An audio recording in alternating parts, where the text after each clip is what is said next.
සන්ට ආදරය කරන අපිත් එක්ක ගොඩක් කාලයක් ඉඳලා රැඳී ඉන්න වෙනදට වඩා මීමැස්සන් ගැන උනන්දු වෙන පිරිස් වෙත පොඩි පණිවිඩයක් ගෙන එන්නයි මම අද විගුතුරු අඩවිය විදියට ඔබ හමුවට එන්නේ.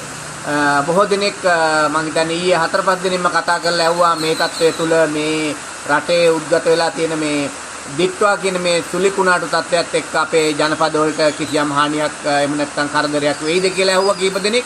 ඉතින් යනවා මම කරුණු කීපයක් සොයා බැලුවා. ප්‍රධාන වශයෙන්ම කියන්න ඕනි ඉන්දියානු මාධ්‍ය වාර්තා කරන පරිදි අපේ මේ සුලිකුණාටු තත්ත්වය ඉන්දියාවට ඇතුල් වීම මම හිතන්නේ ඒගොල්ලන් ගොඩාක් තැන්වලදී සඳහන් කරේ 30 වෙනිදා උදෑසන 7-8 වගේ වෙනකොට තමයි ඒගොල්ලෝ අපේක්ෂා කරන්නේ.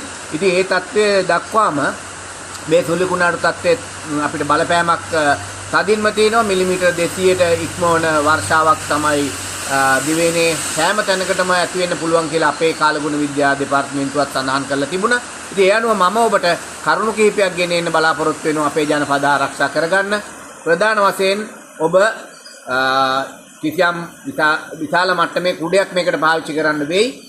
සෑම ජනපදයක්ම ගැටගසා තබන්න ඒ Taman තිබිලා තියෙන ජනපදයේ තියලා තියෙන ස්ටෑන්ඩ් එකට කවි කරන ආකාරයෙන් බැඳ තබන්න. ඒ වගේම ඔබට පුළුවන් නම් සුළඟ වේගය වැඩි නිසා දොරටුවෙන් සුළඟ ඇතුල් වීම වළක්වන්න ගාඩ් එක යම් ප්‍රමාණයකට පාවිච්චි කරනවා නම් හොඳයි. අපිට ඒ ගැන ඒක මතක් කරන්න ඕන අනිවාර්යයෙන්ම. ඊළඟට හොඳ ඉටිකොලයක් වගේ දෙයක් තින ආවරණය කරලා බර ගලක් වගේ දෙයක් තියන්න පුළුවන් නම් හොඳයි. සම්පූර්ණයෙන්ම මේ වැසි ජලය කාන්දු වීම වළක්ව ගන්නවා නම් ඉතාමත්ම හොඳයි. ඒ වගේමයි මේ තත්ත්වය තුළ ඔබට පුළුවන් නම් අකුරු කැටයක් හරි අකුරු කැට කිහිපයක් හරි ඔබේ ජනපද වලට දාන්න.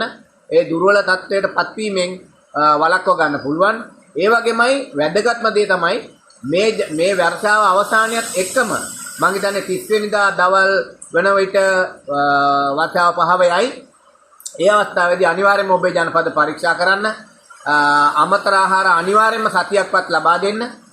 විශේෂයෙන් දැන් අපි ඉන්නේ දෙසැම්බර් මාසේ මුල සතිය ජනපද බෙදන්න තියෙන අවස්ථාව. ඒ අවස්ථාව උදා කරගන්න නම් අනිවාර්යයෙන්ම සතියක්වත් ආහාර ලබා දීලා මෙවර දෙසැම්බර් මාසේ දෙවෙනි සතියේදී ඔබේ ජනපද බෙදන්න කටයුතු කරන්න.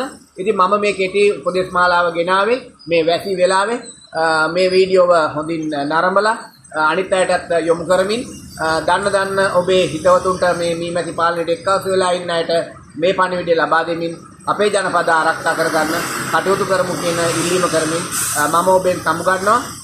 මම හිතන්නේ ඔබ හැමෝම පරිස්සම් වෙලා ඉන්න ඕන. අනවශ්‍ය ගමන් බිමන් වලින් වැළකීලා පුළුවන් තරම් ආරක්ෂිත ක්‍රම අනුගමනය කරමින් ඔබේ ජනපදත් ආරක්ෂා කරගෙන මේ දවස් කීපය ඉතා ආරක්ෂිතව ගත කරන්න කියන පණිවිඩය ඉල්ලමින් මම ඔබෙන් සමුගන්නවා. ස්තුතියි.